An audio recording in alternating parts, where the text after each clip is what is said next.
The cake sat untouched, its candles melted into waxy pools, as laughter from the next room stabbed my chest like a dull blade.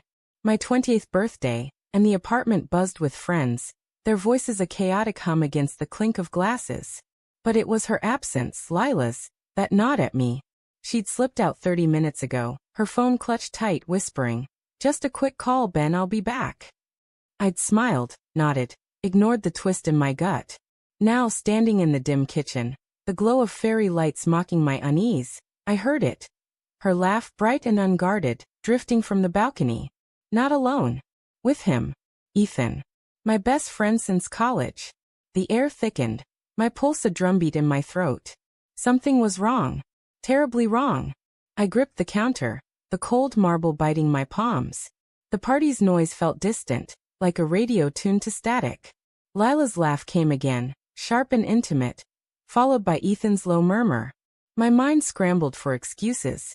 She was planning a surprise, maybe, or they were just catching up. But the weight in my chest knew better. I'd seen the signs for weeks. Her late-night texts, the way her eyes darted away when I asked who she was messaging, the sudden work dinners that left her perfume lingering on her coat until midnight. I'd swallowed every doubt, chalking it up to my own paranoia. Love does that, blinds you until the truth cuts too deep. The balcony door was ajar, a sliver of night air seeping in, carrying their voices. I moved closer, my sneakers silent on the hardwood. The fairy lights strung above cast jagged shadows, like cracks in my reality. "You're sure he doesn't know?" Ethan's voice, low and urgent, sliced through the hum of the party.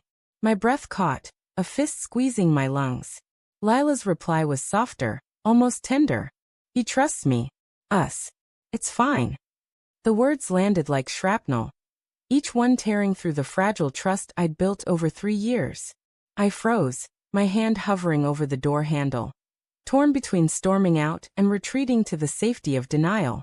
I didn't move. Couldn't. My mind replayed every moment.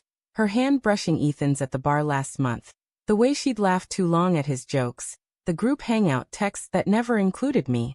Small things easily dismissed until they weren't. The party churned on behind me, oblivious. Someone cranked the music, a pulsing beat that drowned out their words, but not the ache in my chest. I wanted to scream, to demand answers, but my body betrayed me, rooted to the spot. What was I afraid of? The truth? Or losing her completely? Finally, I pushed the door open, the hinges creaking like a warning. The balcony was small, bathed in the city's amber glow. The distant honk of cars a faint pulse below. Lila stood close to Ethan, her dark hair catching the light, her hand resting on his arm. They turned startled, her eyes wide with something, guilt? Fear? Ethan's face tightened, but he didn't step back. "Ben," Lila said, her voice too bright, like glass about to shatter.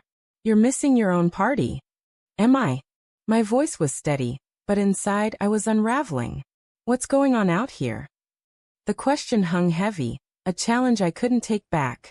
Ethan shifted, his jaw tight, but Lila laughed, a nervous, brittle sound. "Just talking, babe. You know how Ethan gets about his work drama." She stepped toward me, her hand outstretched. But I flinched. Her touch felt like a lie now. "Work drama," I echoed, my eyes flicking to Ethan. He wouldn't meet my gaze, his hands shoved deep in his pockets. The silence stretched, taut and suffocating, until I couldn't stand it. "You've been out here for half an hour. On my birthday. With him." My voice cracked, betraying the anger simmering beneath. Lila's smile faltered, and for a moment I saw it. Panic, raw and unguarded, flickering in her eyes. "Ben, don't do this," she said, softer now, almost pleading. "You're making it something it's not." But her words felt rehearsed, like lines from a script she'd practiced. Ethan finally spoke, his voice low. "Man, it's your day. Let's not ruin it." Ruin it? As if I was the one breaking everything apart. The hypocrisy burned, fueling the heat rising in my chest. I wanted to believe her. God, I did. I wanted to cling to the Lila who'd kissed me awake that morning, who'd spent weeks planning this party, who'd whispered she loved me under the stars last summer. But the Lila standing before me felt like a stranger, her eyes dodging mine, her hand still hovering like she didn't know whether to reach for me or pull away. "Tell me the truth," I said. my voice barely above a whisper. Now. She hesitated, and that pause was louder than any confession. Ethan stepped forward, his hand on her shoulder. A small, protective gesture that felt like a punch. Ben, it's not what you think, he started, but I cut him off. Then what is it? I snapped, my voice rising. The party noise faded behind me, heads turning our way. Because it looks like my girlfriend and my best friend are sneaking around behind my back. On my fucking birthday. The words tasted bitter, but they felt true. Each one a release of the doubt I'd carried for weeks.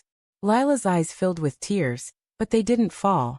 Ben, I love you, she said, her voice trembling. But things have been hard. You've been so distant, and Ethan, he was there. Her words hit like a slow-motion crash, each syllable dismantling the life I thought we had. Ethan didn't move, didn't deny it, his silence a confirmation I hadn't wanted. Distant. I laughed, a hollow, ugly sound.